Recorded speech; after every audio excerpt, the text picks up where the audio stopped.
Hello everyone, my name is Lewis Hamilton apparently. It's not, but I'm driving this car. We're driving the new F1 car, the W12 Mercedes, and I am pleasantly surprised. Basically, this car is really easy to use.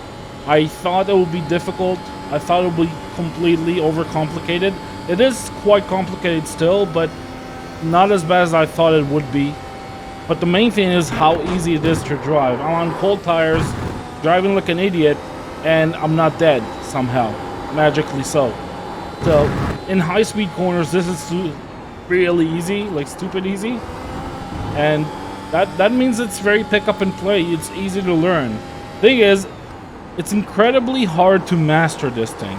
First of all, coming out low-speed corners, the acceleration, you have to be so patient with the throttle. You really have to be very gentle.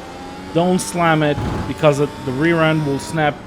You'll start spinning your rear wheels very easily with this thing.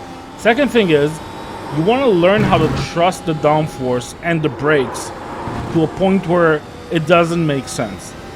Like, I've driven the LMP2 and sure, it has a lot of downforce. I've driven the F3 and sure, that has a lot of downforce, but it's, you know, it's nothing in comparison. It's worse than the IR01 too. So, I mean worse. When I say worse, I mean better. It's just insanely good in high-speed corners. So I'm just gonna switch on DRS. You get 2 lights on the dashboard, then you hit DRS. You get 4 lights. You gotta remember to hit the brakes a little bit before you turn in like that because the rear end will snap if you overdo it. But yeah, overall the car is very compliant. Like, if you mess it up, you feel like you're the one who messed it up. It's quite predictable in that regard. And I think that's a great thing to have in something that's so fast. You need to be able to trust it. It needs to feel consistent. And it is very consistent.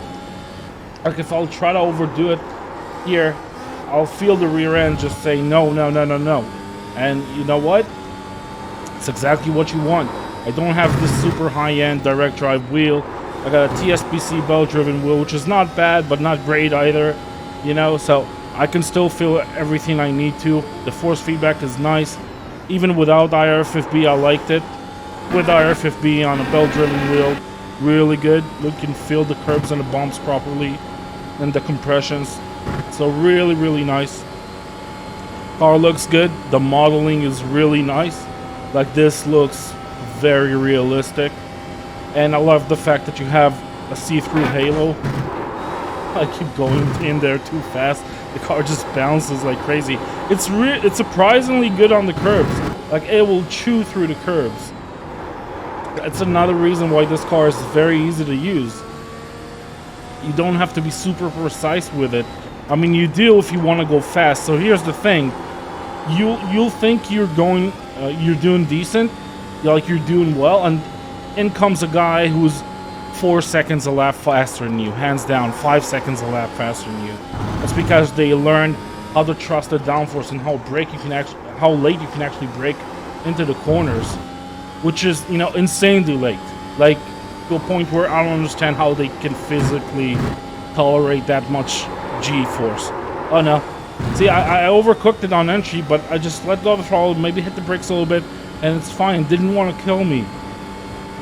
And when a car this sensitive is so compliant, it gives you big balls. You really want to push it, and you want to get close to the walls, close to the curbs, and just drive as fast as you can constantly. Let's talk about the series we're going to participate in. So we got 3 of them. One, which is the one I'm most excited about, is the fixed one. They have custom setups per track, which is the way to go, and also custom qualifying setups per track. So you get a quali set and you get a race set, and you can't make much different. You can make any changes to it, so everybody's on a level playing field. And it's a short race, 75 kilometers with this car. Rough calculation, anywhere between 25 and 30 minutes. So that's just perfect for me. That's the type of racing I like to do. You also have the 150 kilometers race, the 150 kilometers series, which is going to be open setups if you like to play around with it more and you want something a bit longer. And you're going to have a third series, which is 305 kilometers long, so full length, as in real life, and it's also gonna follow the real life schedule. And the time slots will only open in adjacency to the 2022 season. So over the weekend, you'll have some time slots open for that 305 kilometers race, like an endurance event, if you will. That's really cool. That's really cool because a lot of people are into it for the full experience, and I totally respect that and understand it. Not my cup of tea, but that's okay. You know, I'm kind of lazy. I like to do 30 minutes, bang in some laps and get out. Some people like, you know, get their head down and do 50, 60 laps in a row, racing other people, full strategy. This is a very strategic car. So if we go over to, where's that screen? In-car adjustments on my left. I think it's on my left technically. You got the deploy mode. You got the entry diff, mid diff, exit diff. There's tons of things, not a ton of things, but enough things for you to play around with mid-race that will make a huge difference on your lap times. And mid-corner as well, like per corner you can play around with the diffs and actually make some serious changes. I don't know if you can play around with it in the fixed series. I'm secretly hoping you can't, because my smooth brain will have a very hard time comprehending everything. I mean, it's bad enough that I have to remember to hit DRS every time, but you know, there's a bunch of things you can play around with. But if that's the sort of challenge you're looking for, there's plenty of it. I'm also pleasantly surprised with the setup screen. I thought it would be more complicated to set up this car, but I mean, obviously I don't know how to set it up, but I thought there would be way too many options, and they really managed to reduce that into I would say the bare essentials, the things that actually matter the most. Like it doesn't have a billion different settings for everything, which is really nice. Way to go, iRacing, to simplify things. People who do want to get into setting up these cars, they'll have a much easier time doing that now. We're just gonna jump into a race real quick at Spa. I'm gonna fail miserably. It's gonna be a stupid high soft.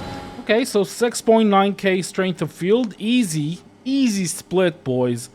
Come on, I mean, give me a challenge, iRacing. Literally, we got like world champions in this split. I don't know what's going on. Yeah, so I didn't qualify. I wasn't gonna embarrass myself. And we'll see how it goes. I don't even know how to start with this thing, so I'll do my best. Probably start in second gear. I don't know. Green flag, green flag. Yeah, nice and easy. Try to avoid the wheel spin. And death already. And more death already. Oh no. Oh boy. Car on your left. All clear, all clear.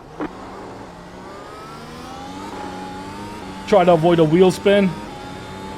Oof. The whole pack just got away from us, but head down. Don't lose hope yet. Oh, more carnage! Even more carnage! Never lift, boys. Never lift. Never lift. And I'm dead. Right, so that was a great race. I really enjoyed that one. I think it was a lot for us to learn from this race. And I hope you enjoyed it. And if you did, leave a like. And if you want to see more, subscribe to the channel. I'll see you all in the next one. Bye-bye.